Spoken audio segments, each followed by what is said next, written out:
Jean-Louis Borloo est ministre d'État, ministre de l'écologie, de l'énergie, du développement durable et de la mer.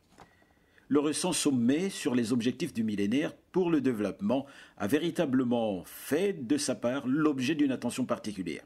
Mieux, le discours du chef de l'État Ali Bongo Ondimba en faveur de la protection de l'environnement et la lutte contre les changements climatiques n'a pas laissé le monsieur vert du gouvernement Fillon insensible.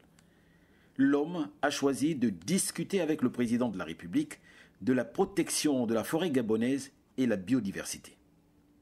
Oui, il était question de nos accords sur la forêt, la protection de la forêt du Congo, du Gabon, enfin l'ensemble, mais particulièrement celle du Gabon, et puis surtout la biodiversité, puisque vous savez que le Gabon a organisé une grande réunion à Libreville il y a quelque temps sur la préparation de l'ONU et que le président a été chargé par l'ensemble des Africains pour représenter l'Afrique au Japon, à Nagoya, pour la défense de la biodiversité. Donc voilà, c'était l'essentiel de nos entretiens et un grand soutien, un grand merci au président et un grand soutien de la France.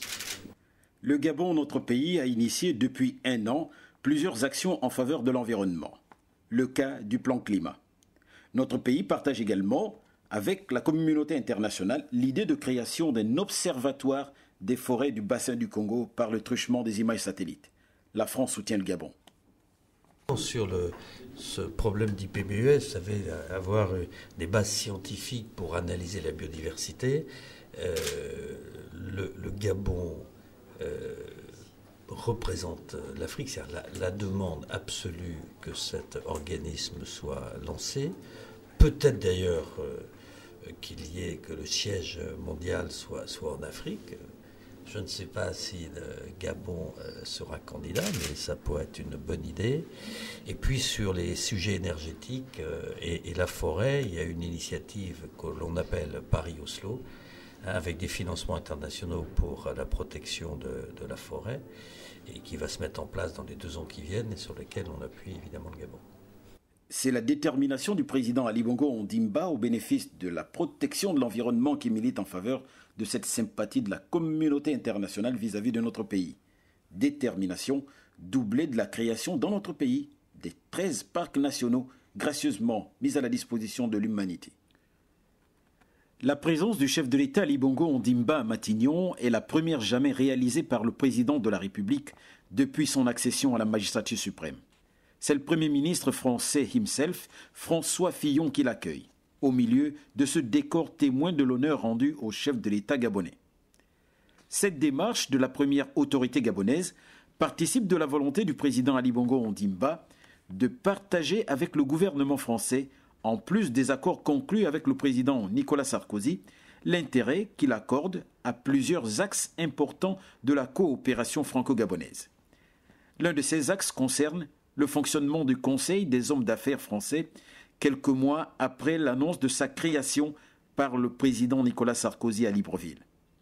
La sécurité n'est pas en reste. De la même manière, le chef de l'État Ali Bongo Ondimba s'est imprégné de l'avancement du dossier station d'images satellites pour le suivi de la protection de la forêt dans le bassin du Congo et les 0,7% des PIB à mettre à la disposition des pays du Sud en vue de faciliter la satisfaction des OMD en Afrique. Et le chef de l'État, qui a pris bonne note de l'avancée technique de ces différents dossiers de coopération, s'est rendu à l'Élysée où il a un tête-à-tête avec son homologue Nicolas Sarkozy.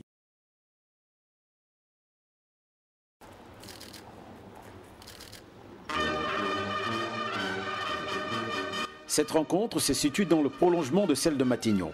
Avec le président Nicolas Sarkozy, le chef de l'État Ali Bongo Ondimba a abordé plus en profondeur les questions de coopération bilatérale, la sécurité, avant de tirer les enseignements de la 65e Assemblée générale des Nations unies. 65e Assemblée générale des Nations unies avec la poursuite de l'action du Gabon au Conseil de sécurité. Actualité oblige. Les présidents Nicolas Sarkozy et Ali Bongo Ondimba ont évoqué la question des otages au Niger. Sujet délicat, son traitement nécessite pragmatisme et discrétion. Le Gabon est disposé a joué un rôle. Nous en avons parlé, j'ai voulu m'enquérir de la situation, des informations que le président avait. Ce genre de problème, il n'est pas bon de les évoquer publiquement. Chacun de nous essaie de la manière qu'il peut de pouvoir aider à une solution qui soit, surtout qui puisse faire en sorte qu'on puisse retrouver toutes ces personnes vivantes et sans dommage. Cette initiative est rendue réalisable grâce à une coopération franco-gabonaise exemplaire. Les relations sont au beau fixe. Cette coopération qui s'est enrichie avec le désir du Gabon de prendre des parts au sein du capital d'Eramet et sa filiale gabonaise Comilog. Là aussi, les pourparlers se poursuivent. C'est une question qui n'est plus d'actualité. Je crois que le principe a déjà été arrêté. Donc nous sommes en train de voir toutes les différentes modalités. Ce n'est pas une chose simple. Il ne faut pas se précipiter, mais la décision, elle est prise et elle se fera. Puis il y a la prochaine présidence du G20 par la France.